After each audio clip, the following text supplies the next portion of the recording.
Pikachu though, that's great. When my parents found out I was going to podcast, they were like, you're going to just waste your life even more. And then I waited till I got my first check when I officially took it as a job, because I told my old job that was also making fun of me. I was like, go F yourself, I'm going to go do this. And when I showed them a $6,000 paycheck for my first month of doing a podcast, everybody shut up. And that's what it's about. You want to do it and ignore the naysayers and just be, like, I like what you said about being personal and getting into people. And my story is, I grew up in Bosnia and there was a war. So when I was 5, I saw some messed up stuff. And a lot of people know that I love the Punisher. And when you see people as a child get murdered, you grow up to kind of get this personal vision of life. So my outlook on comic book characters is more personal, and I love the Punisher. So when I told people the story of what happened to me as a child, they were like, okay, now we understand why I love the Punisher, and now we respect you for that. So once you make these personal connections, people understand you, so you have to do that. And no matter what anybody says, never listen to them. If they hate you, if they're saying you're stupid for doing this, if you're wasting time, you're not. Because if you give up, you'll never know what might have been. If you keep going, you can end up doing it for a living. And you can end up being here and hosting this panel and being an asshole who has pizza right here. But that's good, right? Because that's what I'm doing. So that's how it goes, you know? And on a similar note, just maybe podcasting isn't your thing. You know, I'm rather new to it, but I'm a writer. You know, I've been writing since middle school. And because it's a way for me to get my anxieties and my depression out of my system. It's a little self-treatment thing. And you wouldn't know it when I'm here. I'm incredibly introverted. I put on the goofy suit here and I'm fine because you're my people. I don't care. Yeah. It's true. I've known him for years. It's true. Yeah, I'm completely at ease here. And similarly when I'm doing the podcast, you know, because I'm talking about the things that resonate with me, that I can drop those barriers with. And whether podcasting is your thing or not, don't be afraid to put yourself out there, because you are going to get people who just are like, oh, that thing you wrote or that thing you drew is, you know, it's like, oh, I could do better. You can, then prove it, man. Then prove it. And while you're trying to prove it, I'm going to be over here doing my thing that helps me. And for a lot of us, this is like therapy. You know, all of us, I went through a 12-month span where I lost a cousin to a drunk driving car accident, grandfather to cancer, car accidents, found out I was adopted, I was 19. Went through severe depression, went through a lot of personal battles, which, you know, it took a while. It took me 4 years to get out of with help of friends and stuff. I never went to doctors or anything like that. I basically helped myself to get out of all of the trouble that I was going through, but always searching for something. Then a few years after that, I was introduced to anime by way of Inuyasha. Ooh. And that was my first ever anime. A friend of mine showed me. So I got into anime for a bit, then fell out of it, got married. You know, I met a girl, got married, moved to Central New York. That marriage turned bad after a few years. Fell back into anime to help me cope with what was going on. Got the divorce, moved back to Massachusetts with my mother shortly after my father had died. And you know, then I was presented the opportunity of doing a radio show on a network with a friend of mine. And it was paranormal / pop culture based. Which, doing that, we had a guest cancellation, and it was like, well, we need a guest this week. On a whim, I contacted voice actress Sharon Mealy. And she came on the show that week. In 3 days' time, we had her booked, and that gave me the confidence to start the radio show that I'm doing now. And like I said, it's a way that I found it. Anime helped me get through a hard time. So even if I can help one person get through a troublesome time in their life, then I'm doing my job as my hobby and giving back, doing something I love. So I know everybody up here, and all of you guys, I know you've had a tough time in your life at some point or another. And you're all dealing with personal things. You're looking for a release to help you escape from the reality, even if it's for 20 minutes with an anime or a TV show or a podcast or something like that. You're looking for an escape just to make yourself happy for a short time before you have to get back into the real world, as people call it. And that's what we like to do. You know, we make ourselves, I know I make myself look like an idiot 2 hours a week on the show because I get distracted easily. I have really bad shiny object syndrome. You know, I'll be scrolling Facebook looking for something to say, oh, that's kind of neat, and forget the mic's on. You know, and I do it from home. I'm basically the only audience that I have is 2 cats. And my wife who comes in from time to make fun of me because I talk with my hands and nobody can see me. So. I do want to add when he talks about being personal like that, he made a connection with you guys by telling you, what he's went through. And that's what a lot of people that listen to podcasts, they might not know it at first, but that's what you want. And I guarantee if you've ever listened to a podcast, you'll probably relate to one person or another. And that's because, they understand that they drop those personal hints somewhere that might connect with you and resonate with you. Me, a couple years ago, my wife currently, that's the same wife I had back then, me and her had a bunch of relationship problems, started to drift apart and everything, and it got to the point where we were not even like ourselves anymore. I literally just bought a plane ticket, left the country for 3 weeks. Everybody was like, where the hell did you go? I was like, I'm back in Bosnia, bitches, get the hell out of here. I don't want to talk to any of you till I'm done. In those 3 weeks, I learned that podcasting can literally save my life. It was depression, alcohol, and all that. I came back, and I was like, we need to work together. We need to podcast. We're going to figure this out. We don't need counseling or nothing. Now she's hosting the cosplay thing up there. We haven't actually argued in about 2.5 years. And up until that point in our life, we've been together for 8 years at that point, it was all downhill. I don't even know what happened. But it's literally podcasting and coming together to do this saved us. And when I talk to people and they realize that that's what it's doing for them, it's like, that's great, because that personal connection is what's there, and that's why most people are going to start doing it. That's why they start listening to podcasts, in fact. And I found a lot of people that listen are in some form of depression, or they feel like they can't express themselves or something like that, and I think that needs to be there. Like he said also, he has a way of conveying it, and he's not kidding. When he takes this off, his game with girls is awful.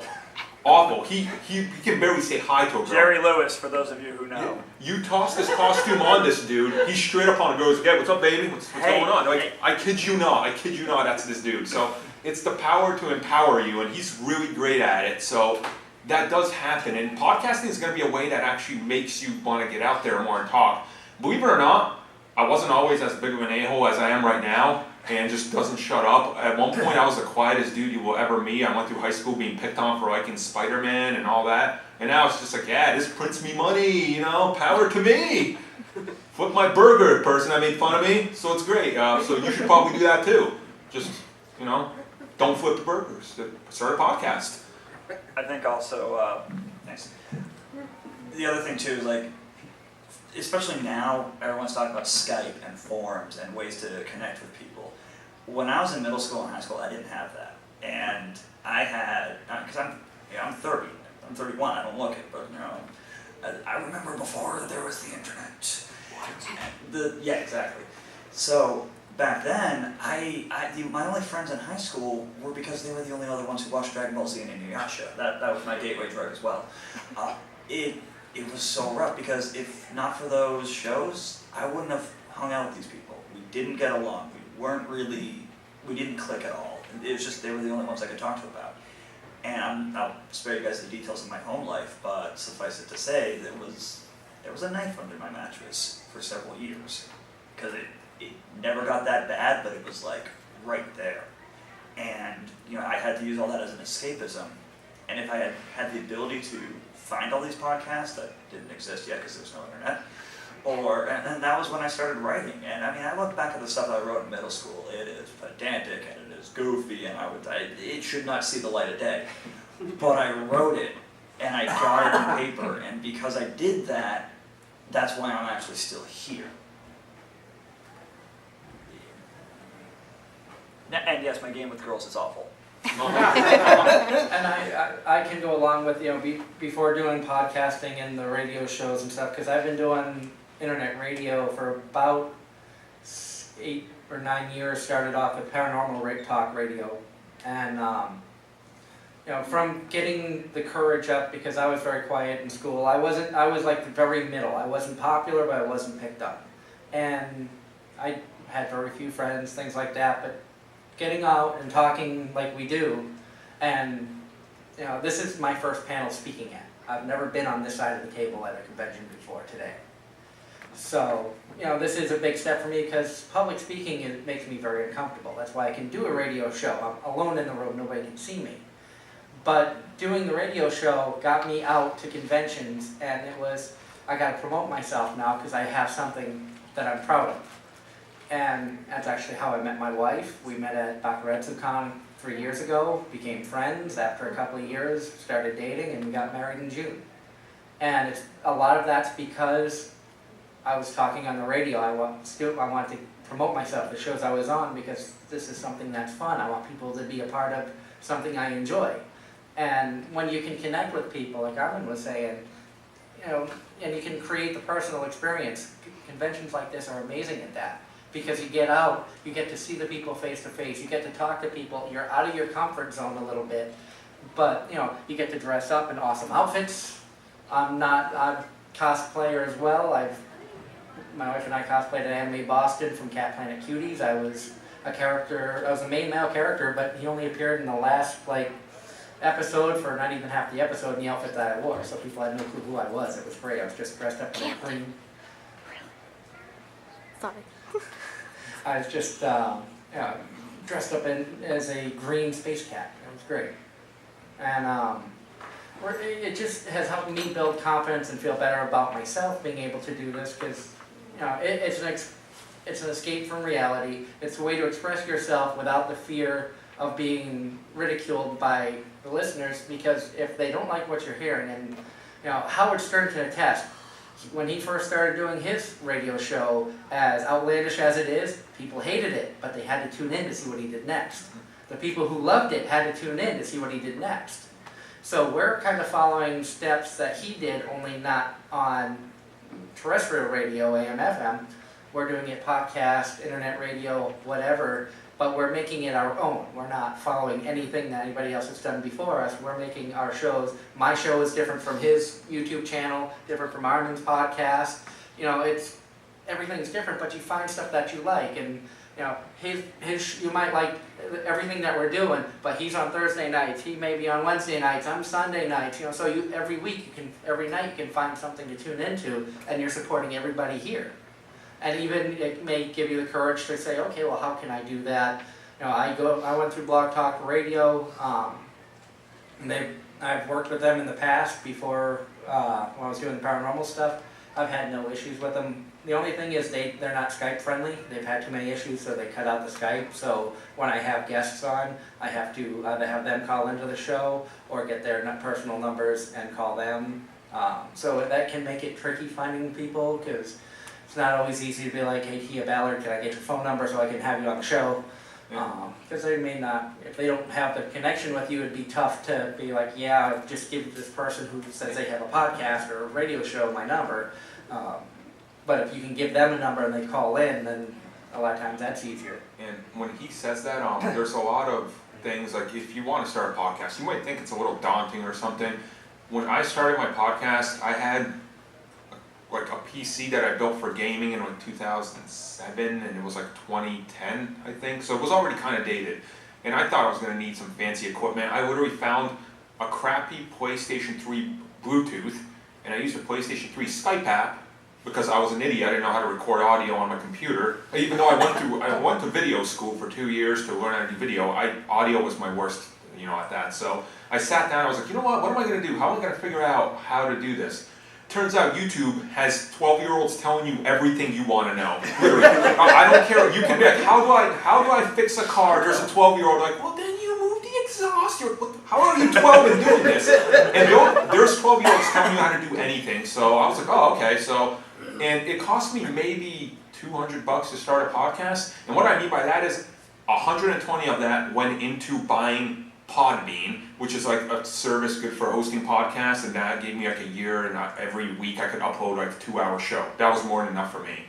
And I was like, okay, this will service me well for now, and then I'm going to go get a couple people, we're going to sit around and do our talk, and everything's going to upload on there.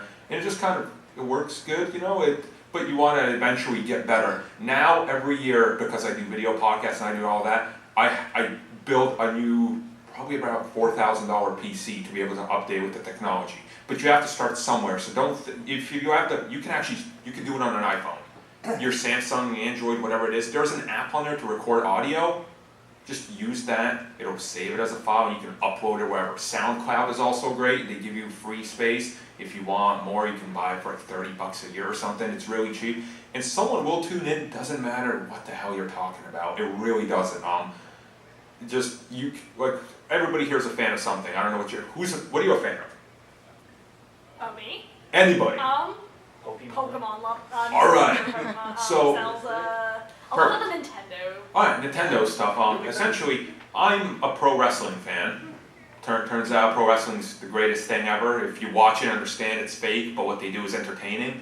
So my friend and I, my best friend, we actually parted ways. We fought for some stupid reason. We didn't talk for 3 years.